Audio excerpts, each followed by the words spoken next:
Thưa quý vị, có bao giờ quý vị ngồi lặng trong đêm, nghe lại chính giọng nói của mình và thấy trong đó là cả một đời gieo nhân không? Mỗi lời ta nói ra như một hạt giống gieo vào đất tâm, có hạt nở ra hoa phước, có hạt lại mọc lên gai nghiệp. Trong kinh Địa Tạng, Đức Bồ Tát dạy rằng lời nói chính là cửa mở của nghiệp, từ đó phước sinh hay khổ sinh.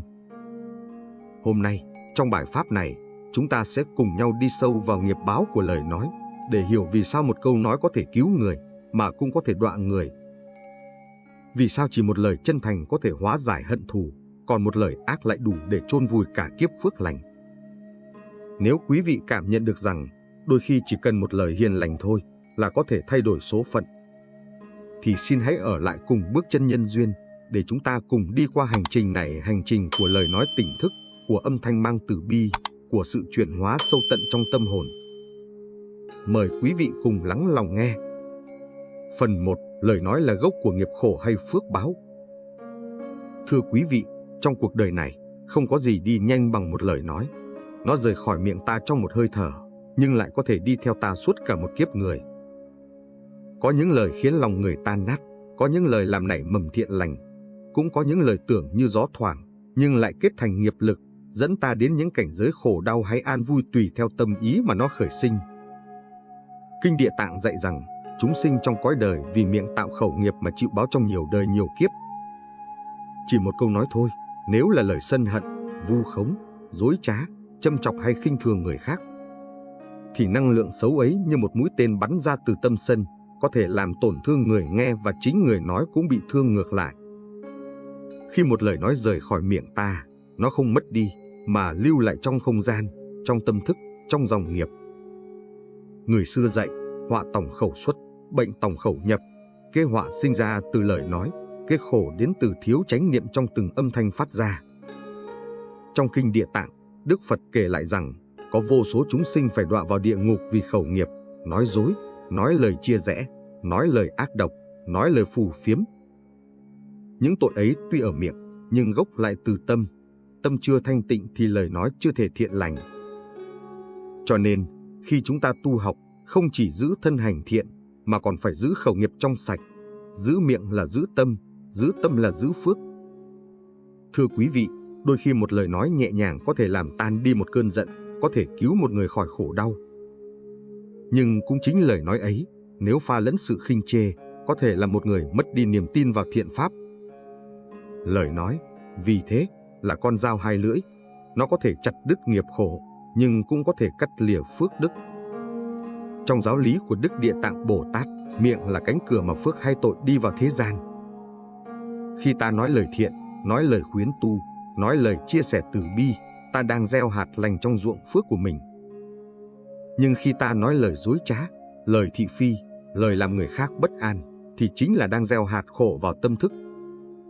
Người đời thường nghĩ rằng khẩu nghiệp không đáng kể, vì lời nói vô hình, không ai thấy được. Nhưng quý vị ạ, chính những gì ta xem nhẹ lại là điều khiến ta rơi sâu nhất. Lời nói là năng lượng, mỗi âm thanh, mỗi chữ thốt ra mang theo tần số của tâm thức. Nếu tâm đầy sân, lời nói sẽ mang hơi nóng của địa ngục.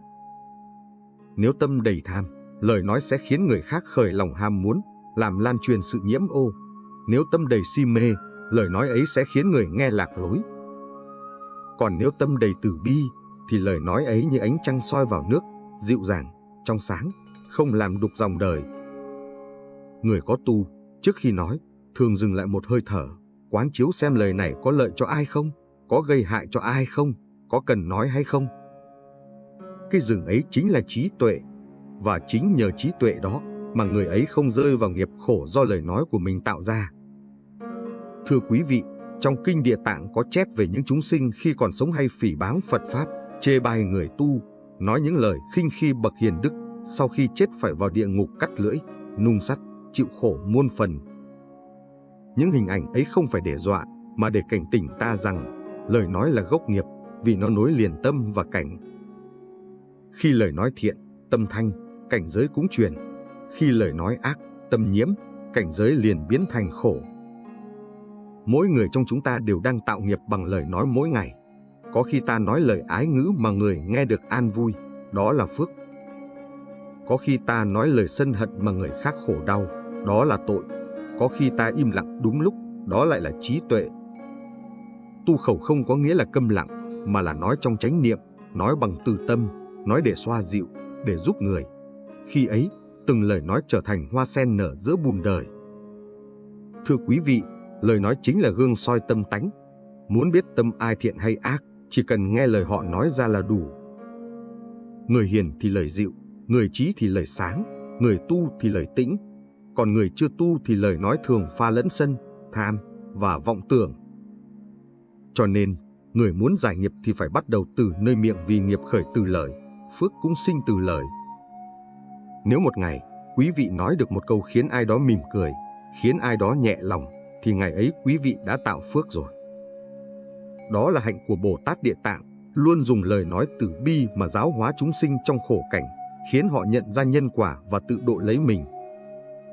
Và nếu quý vị cảm thấy bài pháp này giúp mình tỉnh thức hơn đôi chút, hiểu thêm về nghiệp của lời nói, xin quý vị hãy hoan hỉ đăng ký kênh Bước Chân Nhân Duyên để mỗi bài pháp sau này đến được với nhiều người hơn, gieo thêm hạt lành trong tâm chúng ta và trong lòng cuộc đời. Phần 2. Lời nói tạo nghiệp, quả báo trong 3 đời. Thưa quý vị, có những lời nói tưởng như chỉ là một làn gió thoảng qua, nhưng trong cõi nhân quả, chẳng có điều gì mất đi. Mỗi âm thanh, mỗi chữ, mỗi ý niệm phát ra từ miệng ta đều ghi dấu vào dòng nghiệp, rồi theo đó mà kết thành quả báo. Đức Phật dạy rằng, nghiệp của lời nói là một trong 3 loại nghiệp lớn nhất, thân, khẩu và ý. Trong đó, khẩu nghiệp thường bị con người xem nhẹ nhất, nhưng lại dễ tạo nghiệp sâu nhất, vì nó diễn ra quá nhanh, quá quen, và thường đi trước khi ta kịp nhận ra. Khi một người nói ra một lời ác, lời dối, hay lời phỉ báng, năng lượng của câu nói ấy sẽ đi thẳng vào không gian nghiệp báo, nơi mọi hành động và ý niệm đều được ghi lại. Ở đó, nó chờ hội đủ duyên để trổ quả. Có khi quả báo ấy đến ngay trong đời này, có khi đến đời sau, hoặc nhiều đời sau nữa. Vì thế, gọi là quả báo trong 3 đời: hiện báo, sinh báo và hậu báo. Hiện báo là quả đến ngay trong đời này. Một người nói lời cay nghiệt, làm tổn thương người khác, rồi bị người đời xa lánh, cô lập, mất đi niềm tin của mọi người, đó là hiện báo. Sinh báo là quả báo đến ở đời sau, khi người ấy tái sinh làm người nhưng bị câm, bị nói ngọng, bị người khác khinh chê, không ai tin tưởng lời mình. Hậu báo là quả báo đến ở những đời xa hơn, khi nghiệp ấy chín mùi trong những cảnh giới khổ đau hơn, có khi là súc sinh, có khi là địa ngục. Trong kinh Địa Tạng, Đức Phật kể rằng, nếu người phỉ báng, chê bai, nói xấu người tu hành, sau khi mạng chung, sẽ đọa địa ngục cắt lưỡi, nấu sôi trong dầu sôi, chịu khổ ngàn kiếp. Nghe qua thì sợ, nhưng thật ra đó không phải là lời hăm dọa, mà là sự thật của nhân quả. Vì sao bị cắt lưỡi? Vì cái lưỡi ấy từng làm người khác đau, từng gieo oán, từng tạo sóng bất thiện trong tâm người. Cho nên, khi thân hoại, nghiệp báo ấy trở lại chính nơi phát khởi nó. Cắt lưỡi không phải là hình phạt của một vị thần nào, mà là phản chiếu tự nhiên của nghiệp lực. Thưa quý vị, có những người cả đời nói lời dối trá, gian xảo, để trục lợi hay gây tổn hại cho người khác. Dù có khéo che giấu đến đâu, nhân quả vẫn theo như bóng với hình. Họ có thể lừa người 1 lần, 2 lần, nhưng không thể lừa mãi được. Khi quả báo đến, họ bị người khác nghi ngờ, nói gì cũng không ai tin, dù có nói thật cũng bị xem là dối. Đó chính là quả báo của lời nói gian trá. Có người khi sống hay đâm thọc, nói lời chia rẽ, khiến huynh đệ, bằng hữu, người thân bất hòa. Đến khi họ gặp nạn, cầu cứu chẳng ai giúp, bị mọi người xa lánh, đó cũng là quả báo của lời nói gây chia rẽ. Còn người nói lời ác, lời chửi rủa, phỉ báng người hiền, thì quả báo là bị người khác khinh thường, hoặc sinh ra trong cảnh giới thấp hèn, nghe toàn tiếng chửi mắng, sống giữa sân hận. Còn người hay nói lời phù phiếm, lời không thật, lời hư ngụy, thì đời sau sinh ra dễ bị lầm lạc, nghe mà không hiểu, nói mà không ai nghe. Mỗi lời nói gieo ra như một hạt giống nào cũng sẽ nảy mầm khi gặp duyên thích hợp. Người gieo hạt từ bi sẽ gặt yên vui, người gieo hạt ác khẩu sẽ gặt khổ não, chẳng có sai khác nào trong luật nhân quả.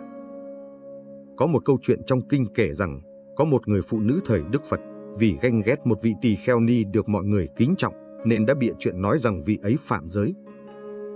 Lời nói đó lan ra khắp nơi, khiến vị tỳ kheo ni bị hiểu lầm, chịu nhiều khổ nhục. Sau đó, khi sự thật được sáng tỏ, người phụ nữ ấy sám hối, nhưng Đức Phật nói rằng tội do miệng sinh ra, dù có sám hối, vẫn phải chịu quả của lời đã gieo.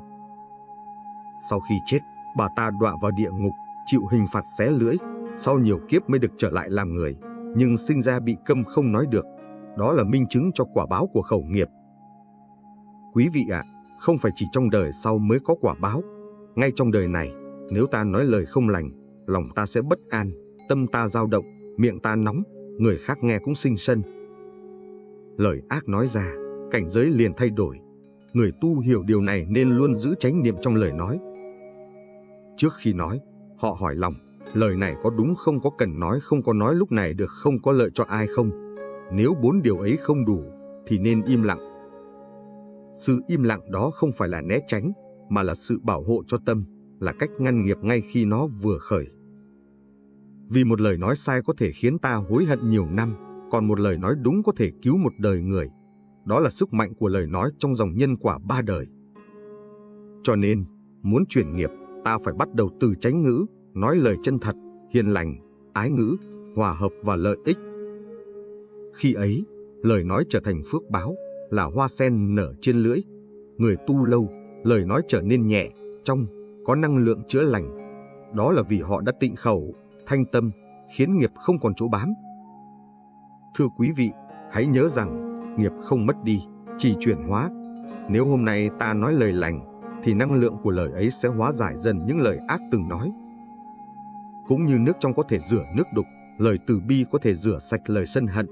Mỗi khi ta nói lời nhẹ nhàng, đó là ta đang giải nghiệp cho chính mình, đang thay đổi quả báo của đời sau. Và nếu quý vị thấy rằng những lời trong bài pháp này có thể giúp lòng mình bình lại đôi chút, giúp mình nhớ hơn về nhân quả trong lời nói, xin hãy hoan hỉ đăng ký kênh Bước Chân Nhân Duyên để chúng ta cùng nhau lắng nghe, quán chiếu và gieo thêm những hạt lành trong tâm hồn. Phần 3. Lời nói nuôi dưỡng hay hủy diệt tâm người khác. Thưa quý vị, có bao giờ quý vị để ý rằng chỉ một câu nói thôi có thể khiến lòng người ấm lại như được sưởi nắng, hoặc cũng có thể khiến họ khép lòng mãi mãi? Lời nói thật ra không chỉ là âm thanh phát ra từ cổ họng, mà là năng lượng của tâm được kết tinh qua hơi thở. Khi tâm ta an, lời ta sẽ êm. Khi tâm ta động, lời ta sẽ sắc. Cho nên, một lời nói ra không chỉ chạm đến tai, mà chạm đến tâm người. Đức Địa Tạng Bồ Tát dạy rằng, khẩu nghiệp không chỉ tạo quả trong đời ta, mà còn tạo ra ảnh hưởng đến tâm hồn của những người xung quanh.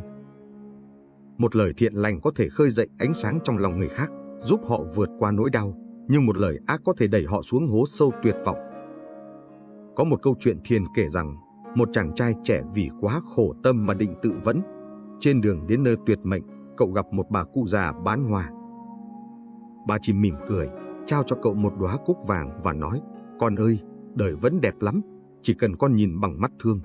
Câu nói ấy đơn giản thôi, nhưng đã cứu mạng một con người. Từ đó, chàng trai thay đổi hoàn toàn, phát tâm tu học, rồi sau này trở thành một vị thầy, chuyên giúp người khác tìm lại niềm tin vào cuộc sống. Một lời nói nhẹ như gió, nhưng lại có sức mạnh thay đổi cả định mệnh. Ngược lại, cũng có những lời nói khiến một trái tim đang nở hoa bỗng khép lại. Một đứa trẻ bị mắng mày vô dụng, nghe mãi thành tin là thật. Một người đang muốn tu, nhưng bị chê cười giả đạo đức, liền thối chí, buông bỏ đường thiện. Những lời ấy, như mũi tên vô hình, xuyên vào tâm, tạo thành vết thương không thấy máu. Và thưa quý vị, những vết thương ấy, nhiều khi mang theo suốt cả đời, rồi lại sinh oán hận, rồi lại tạo nghiệp. Cho nên, lời nói không chỉ tạo nghiệp cho mình, mà còn có thể gieo nghiệp cho người khác. Trong Kinh Địa Tạng, Đức Phật nói, một lời nói khởi ác ý, làm người khác sầu não, thì phước 10 kiếp đều bị tiêu. Câu ấy không chỉ để răn, mà để nhắc rằng, miệng là cửa của tâm, và tâm là gốc của phước. Nếu ta dùng lời nói để khích lệ, để yêu thương, để giúp người thấy rõ nhân quả, thì phước từ đó sinh. Còn nếu ta dùng lời nói để khinh chê, để gieo oán, thì phước từ đó diệt. Người biết tu sẽ chọn lời như chọn hạt giống, chỉ gieo hạt lành, không gieo hạt đắng. Có những người, chỉ một câu khích lệ của họ có thể khiến người khác vượt qua bao sóng gió. Nhưng cũng có người, chỉ một lời vô tâm có thể khiến người khác mất hết niềm tin. Vì thế, người tu nói năng như người làm vườn. Lời nói là hạt, người nghe là đất. Nếu hạt ấy chứa từ bi, đất nào cũng xanh. Còn nếu hạt ấy chứa sân hận, thì dù đất tốt đến đâu cũng cháy cỏ. Khi hiểu được điều này, ta sẽ biết nói sao cho người khác được nuôi dưỡng, được lớn lên trong lòng thiện. Thưa quý vị, lời nói có thể nuôi người khác bằng 3 cách. Một là nuôi bằng từ, nghĩa là lời nói chứa lòng thương, khiến người nghe cảm thấy được an ủi. Hai là nuôi bằng bi, nghĩa là lời nói giúp người khác bớt khổ, khơi dậy niềm tin như ánh đèn trong đêm. Ba là nuôi bằng trí, nghĩa là lời nói chỉ đường, khai mở hiểu biết, giúp người không còn mê lầm. Khi ta nói được một trong 3 loại lời này, thì ta đang gieo phước vô lượng. Ngược lại, nếu lời nói của ta mang 3 độc tham, sân, si thì ta đang đốt phước, khiến tâm mình ngày càng cạn, đời mình ngày càng tối. Thưa quý vị, có những người nói rất nhiều, nhưng chẳng ai muốn nghe, vì lời họ không có năng lượng thiện lành. Cũng có những người nói rất ít, nhưng mỗi lời lại khiến người nghe rơi nước mắt, vì lời họ đi từ trái tim. Người có tu, mỗi khi mở miệng là một bông sen nở, vì lời họ nhuộm mùi chánh niệm, tắm trong nước từ bi. Đó chính là lời nói của Địa Tạng, lời không phán xét, không trách móc, chỉ soi sáng và nâng đỡ. Và rồi, trong đời sống, nếu quý vị có thể nói một lời khiến người khác thấy lòng nhẹ hơn, thấy mình được thấu hiểu hơn, thì ngay giây phút đó, quý vị đã trở thành một phần của hạnh nguyện Bồ Tát. Bởi Địa Tạng không chỉ có trong kinh, mà có trong từng lời hiền lành ta nói ra giữa đời. Nếu quý vị cảm thấy lời pháp này giúp lòng mình lắng xuống và thấy rõ hơn sức mạnh của lời nói, xin hãy hoan hỉ đăng ký kênh Bước Chân Nhân Duyên để chúng ta cùng nhau tiếp tục lan tỏa ánh sáng của Địa Tạng, nuôi dưỡng nhau bằng những lời lành trong đời sống hàng ngày. Phần 4. Im lặng trong chánh niệm, sức mạnh của lời không nói. Thưa quý vị, đôi khi giữa cuộc đời ồn ào này, thứ khiến người ta nhớ mãi không phải là những lời hoa mỹ, mà là sự im lặng có chánh niệm, sự im lặng của hiểu và thương. Có những lúc, nói thêm một lời là thừa, nhưng im lặng đúng lúc lại là trí tuệ. Đức Địa Tạng dạy rằng, người biết dừng lời khi cần, người ấy đang giữ giới bằng tâm. Giữ giới không chỉ là tránh hành động sai, mà là giữ tâm không dao động, giữ lời không buông lung. Im lặng, nếu không có chánh niệm, có thể là lạnh lùng, là xa cách. Nhưng im lặng trong chánh niệm là ánh trăng soi vào nước, sáng mà không chói, soi mà không động. Nó khiến người đối diện cảm nhận được bình an, được tôn trọng, được bao dung. Người tu học khi hiểu sâu lời Phật, dần dần nhận ra rằng có những điều chỉ có thể được cảm bằng im lặng. Vì im lặng không phải là thiếu lời, mà là khi tâm đã hiểu rõ rằng lời không còn cần thiết nữa. Thưa quý vị, trong kinh có kể rằng, một hôm Đức Phật ngồi giữa rừng, xung quanh Ngài là hàng trăm vị tỳ kheo, mà Ngài không nói một lời nào. Các vị đệ tử vẫn lặng lẽ ngồi yên, không ai thắc mắc. Một lúc sau, Ngài mở mắt, mỉm cười và nói, các con đã nghe pháp của ta chưa? Một vị tỳ kheo bạch rằng, bạch Thế Tôn, Ngài chưa nói gì cả. Đức Phật cười hiền, tao vừa nói bằng im lặng. Nghe đến đây, ai cũng hiểu rằng, trong tĩnh lặng đó, lòng từ bi và trí tuệ của Ngài lan tỏa, chạm đến từng tâm thức. Người có trí thì nghe được pháp trong im lặng, người có tâm thì thấy được chân lý trong hơi thở. Im lặng trong chánh niệm chính là gốc của lời hiền, bởi chỉ khi tâm ta yên, lời nói mới trong. Khi tâm ta động, lời nói chắc chắn sẽ chứa sân, si hoặc vọng tưởng, mà một lời nói sinh ra từ vọng tưởng thì không bao giờ đem lại an lạc. Cho nên, người biết tu sẽ tập nói ít, nghe nhiều, hiểu sâu. Mỗi khi có điều muốn nói, họ dừng lại một hơi thở, nhìn vào tâm mình mà hỏi, lời này ta nói vì thương hay vì sân? Nói để giúp hay để hơn thua? Nếu không phải từ thương, không phải để giúp, thì họ chọn im lặng. Chính sự dừng đó là giới, là định, là tuệ. Thưa quý vị, có khi ta tưởng mình im lặng là chịu thiệt, là yếu đuối. Nhưng thật ra, im lặng đúng lúc là sức mạnh. Vì im lặng ấy là không để nghiệp khởi, không để oán sinh. Một người biết dừng lời, giống như người biết dừng tay khi lửa sắp bùng, nhờ thế mà không bị cháy. Trong cuộc sống, ta không thể tránh khỏi những lúc bị hiểu lầm, bị chỉ trích, bị xúc phạm. Nhưng nếu ta biết lắng nghe trong chánh niệm, không vội đáp trả, thì cơn giận của người kia cũng dần tắt. Khi một bên im lặng, lửa sân của bên kia không còn gió, tự nhiên sẽ nguội đi. Đó là pháp dừng nghiệp bằng tĩnh. Có lần, một vị thiền sư đang ngồi thiền thì có người đến mắng nhiếc thậm tệ. Ngài không đáp, chỉ ngồi yên, mắt khép nhẹ. Người kia chửi một hồi rồi mệt, bỏ đi. Đệ tử hỏi, sao thầy không nói lại một lời? Thiền sư mỉm cười, nếu có người đem tặng quà mà ta không nhận, món quà ấy thuộc về ai? Câu trả lời đó nhẹ như gió, mà sâu như biển. Lời ác, nếu ta không nhận, nó sẽ trở về với người gửi.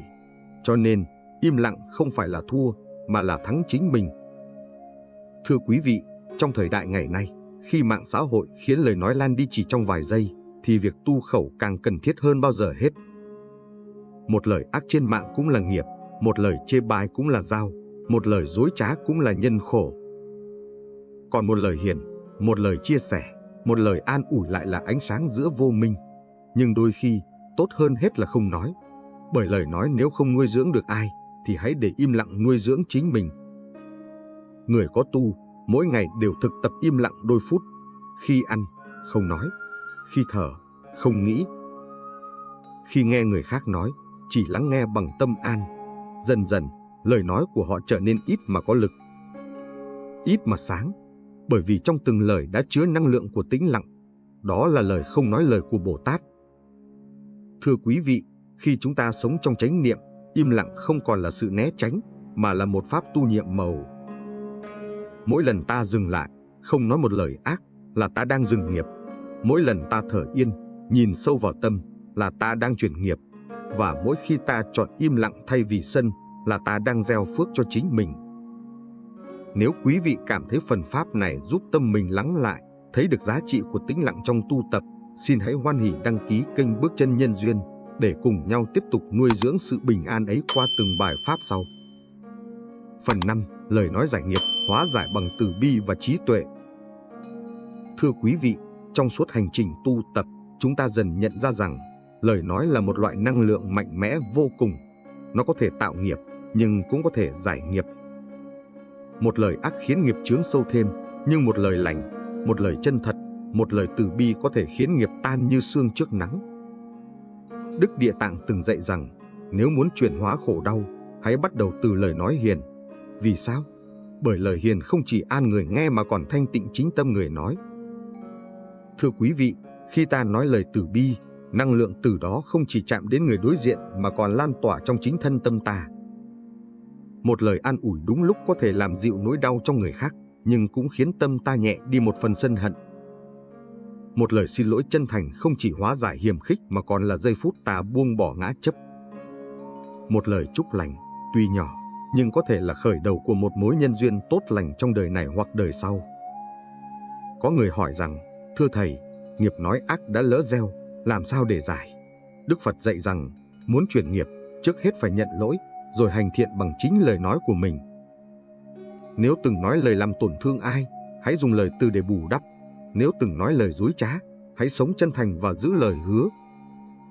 Nếu từng nói lời thị phi, hãy tập nói lời tán thán, ca ngợi điều thiện nơi người khác. Mỗi lần ta nói lời lành là mỗi lần ta viết lại nghiệp của chính mình. Thưa quý vị, trong Kinh Địa Tạng có câu rằng, nếu người phạm tội ác mà biết sám hối, biết tán thán danh hiệu Bồ Tát, thì nghiệp chướng liền nhẹ, phước lành liền tăng. Câu ấy nhắc ta rằng, ngay cả những nghiệp do khẩu sinh ra cũng có thể được hóa giải nếu ta biết chuyển hướng. Hãy bắt đầu bằng việc niệm danh hiệu chư Phật, niệm danh hiệu Địa Tạng Bồ Tát. Mỗi câu niệm Nam Mô Địa Tạng Vương Bồ Tát là một lời thanh tịnh, là một hạt giống từ bi gieo vào tâm. Khi tâm thanh tịnh, lời nói tự khắc trong sáng. Quý vị có thấy không, trong đời sống hàng ngày, có những người dù nói rất ít, nhưng lời họ vang xa, khiến ai nghe cũng cảm động. Đó là vì lời họ được nói ra từ tâm trong sạch, từ tuệ giác và thương yêu. Ngược lại, có người nói nhiều, mà lời chẳng ai muốn nghe, vì trong đó chất chứa quá nhiều sân, si và vọng tưởng. Cho nên, điều quan trọng không phải là nói hay dở, mà là tâm ta có sáng hay không. Một lời nói xuất phát từ trí tuệ thì luôn mang năng lượng giải thoát. Một lời nói sinh ra từ từ bi thì luôn mang hương vị của an lạc. Có một câu chuyện kể rằng, một vị sa di trẻ trong chùa rất nóng tính, thường cãi nhau với huynh đệ.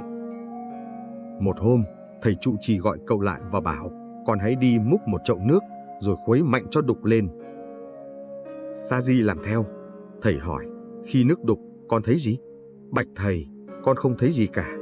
Giờ con để yên, đừng khuấy nữa. Một lát sau, thầy hỏi tiếp, bây giờ con thấy gì? Con thấy bóng mình trong nước.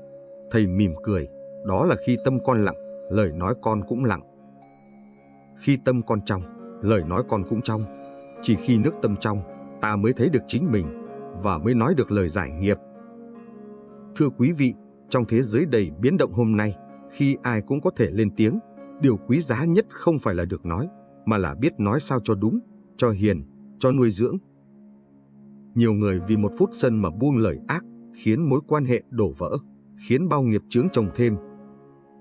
Nhưng người biết tu thì khác, họ dùng lời nói để hòa giải, để xoa dịu, để cứu khổ. Họ không dùng lời để chứng minh mình đúng, mà để giúp người khác bớt khổ. Và chính trong lúc đó, nghiệp của họ tan, phước của họ sinh. Đức Phật từng dạy, nếu muốn biết kiếp trước, hãy nhìn cuộc sống hiện tại. Nếu muốn biết kiếp sau, hãy nhìn lời nói và hành động hôm nay. Quả thật, lời ta nói hôm nay là nhân cho quả mai sau. Một lời hiền là nhân của phước, một lời ác là nhân của khổ. Nhưng điều kỳ diệu là chúng ta luôn có quyền chọn nói lời thiện để chuyển nghiệp, chọn giữ im lặng để nuôi tâm, chọn từ bi để hóa giải. Và chỉ cần khởi tâm như thế, nghiệp đã bắt đầu tan. Cho nên, thưa quý vị, nếu muốn giải nghiệp, đừng đi tìm đâu xa, hãy nhìn vào chính lời nói của mình. Tập nói lời lành, lời ái ngữ, lời tán thán, tập niệm Phật, niệm Bồ Tát, dùng âm thanh để gieo phước. Khi lời ta chan chứa từ bi và trí tuệ, thế giới quanh ta cũng trở nên mềm lại, hiền hơn, sáng hơn. Đó là cách Địa Tạng Bồ Tát dạy ta giải nghiệp, không bằng phép màu, mà bằng từng lời nói thiện trong đời sống thường ngày. Thưa quý vị, khi chúng ta khép lại bài pháp này, có lẽ trong lòng mỗi người đều đang vang lên một âm thanh rất nhỏ, đó là tiếng của chánh niệm. Tiếng ấy không phải để nói ra, mà để ta nghe chính mình. Trong suốt cuộc đời, biết bao lời đã được ta thốt ra, có lời khiến người khác mỉm cười, có lời khiến người rơi nước mắt. Nhưng sau khi nghe lại giáo pháp của Đức Địa Tạng, ta mới hiểu rằng mỗi lời ta nói đều đang gieo một hạt nhân vào dòng nghiệp của chính mình. Từ hôm nay, xin quý vị hãy để lời nói trở thành hơi thở chánh niệm, nói ra từ lòng thương, từ trí tuệ, từ sự hiểu biết, không để thắng ai, chỉ để giúp nhau cùng đi tới. Khi ta nói lời lành, ta đang mở cửa cho phước báu đi vào. Khi ta nói lời chân thật, ta đang soi sáng tâm mình. Khi ta nói lời từ bi, ta đang nối mình với vô lượng chúng sanh. Và khi ta biết im lặng đúng lúc, ta đang để cho trí tuệ lên tiếng thay mình. Nếu trong cuộc đời này, ta chỉ có thể giữ một điều, thì hãy giữ lấy lời nói thiện, vì chính nó là chiếc cầu nối giữa ta và tất cả, giữa mê và ngộ, giữa phàm và thánh. Một lời nói hiền, một hơi thở an, một nụ cười bao dung, đó cũng là đạo, cũng là Địa Tạng đang sống trong tâm mỗi người. Thưa quý vị, bài pháp hôm nay đến đây xin được khép lại trong niềm tri ân sâu sắc. Nếu quý vị cảm thấy bài giảng này chạm được vào tâm, giúp mình nhìn lại nghiệp nói và khởi lên ý muốn tu sửa lời, xin hãy hoan hỉ đăng ký kênh Bước Chân Nhân Duyên để cùng chúng tôi tiếp tục gieo duyên lành, nghe pháp và hành pháp, mỗi ngày một tịnh tâm hơn, sáng tâm hơn, từ bi hơn. Nam Mô Địa Tạng Vương Bồ Tát nguyện đem công đức nghe pháp này hồi hướng cho tất cả chúng sanh đều biết nói lời hiền, gieo lời lành và thành tựu phước trí song tu.